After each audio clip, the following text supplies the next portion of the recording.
He's running off a dribble handoff, fumbles it a bit, and decides to release from an extremely difficult angle and distance, contest in front and to the side of him. No problem, he hits it. Now he gets a screen and they switch. Hesitation, hang dribble, into the crossover, plant that foot, step back, and look at his feet. His left foot is in front of his right. Usually it's the opposite way considering he's a righty. It's impressive that he's comfy shooting like that, and then in the air he fixes it. With Brooklyn, he's constantly moving off the rock. He receives a screen, they switch. It looks like he's about to screen. Psych, he's going into a dribble handoff. One dribble, rise above everyone, nothing but net. I mean, his shot making is just ridiculous. He does not need an ounce of space. He can fire away with ease over defenders because he has such high elevation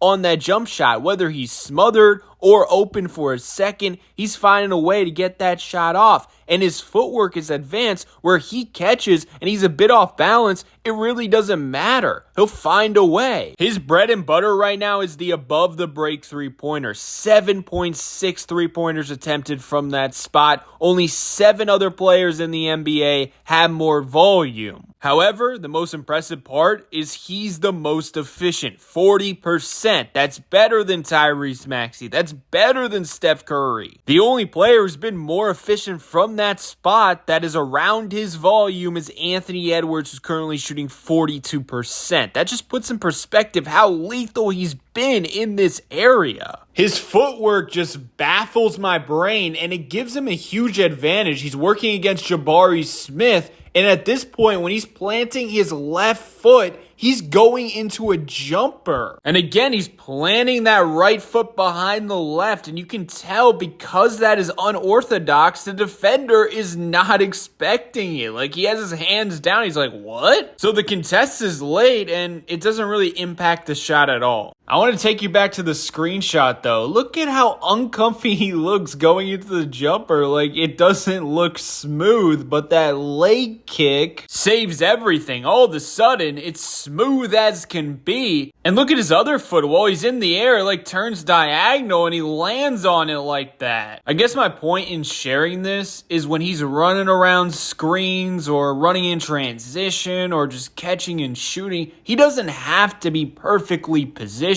And a lot of shooters have to have everything perfect, set on balance, same type of footwork every time. But with Michael Porter Jr., it feels like it's different every single time besides that leg kick. Brooklyn is moving him around more often, whether it's off screens in the handoff situation or him cutting. He was standing in one spot more often in Denver. So on NBA.com, you can filter play type, and it turns out for handoffs, cuts, off screens, he's averaging a total of 8.9 possessions per game. For perspective, last season in Denver, he was averaging 5.9 possessions per game with those types of plays. Obviously, the role is much different because he's pretty much the main factor offensively, and I think this is allowing him to get in a different type of rhythm as a scorer, and also he's just naturally probably playing with more confidence. With all this newfound freedom, and don't get it twisted, I believe he's still playing within the flow offensively. And in terms of offense, he's been a huge floor raiser. With him on the floor, they have 118.7 offensive rating. That's good for top 10 in the league pace. Meanwhile, without him, 106 offensive rating. Literally, that would be the worst offense in the league. That's how impactful of a scorer and shot maker he's been. You can say, oh, it's empty stats because he's in Brooklyn and they only have 5 wins, but I feel like that's really underselling what he's doing. I mean, what the heck is this? Great closeout by Scotty Barnes. It's looking like a lost possession, and he just saves it because of his insane shot-making ability. There's more variety to his game. He's taken 9.72 pointers. His previous career high was 7.3. He's averaging 4 shots in the restricted area per game, shooting 84.2%. He's getting to the foul line more often, 4.6 free throws per game. His previous career high was 2.5.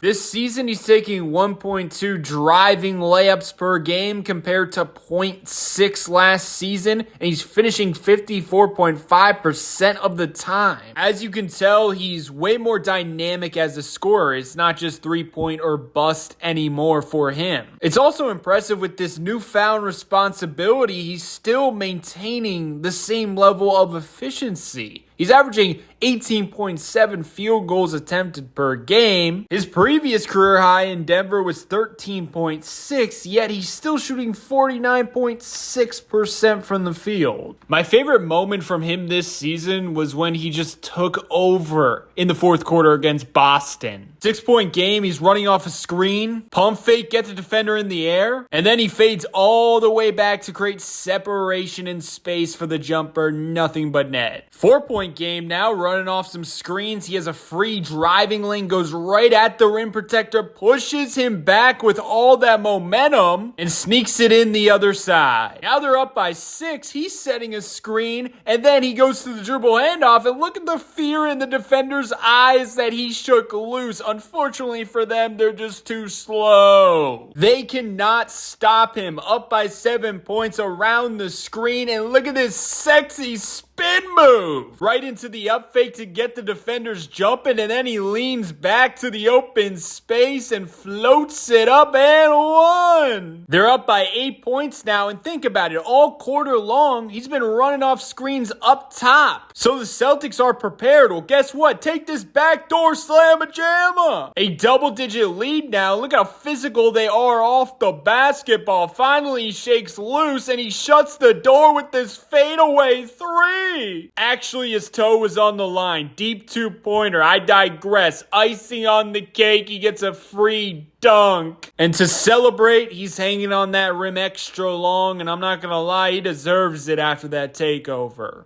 On top of that, he's averaging a career-high 3.2 assists per game, and that's not what he's known for. Clearly, Brooklyn is getting the best possible version of him. This is now 3 straight players: Mikal Bridges, Cam Johnson, and Michael Porter Jr. Brooklyn's not winning games, but I think their head coach deserves a ton of credit for getting the most out of these types. It'll be interesting to see if Brooklyn keeps him or moves on from him, because I'm sure they can get some nice assets in return with the way he's playing. That's all I got, though. I want to hear your thoughts below in the comments section. If you enjoyed, remember to leave a like and subscribe. Have yourself a great day, and peace out.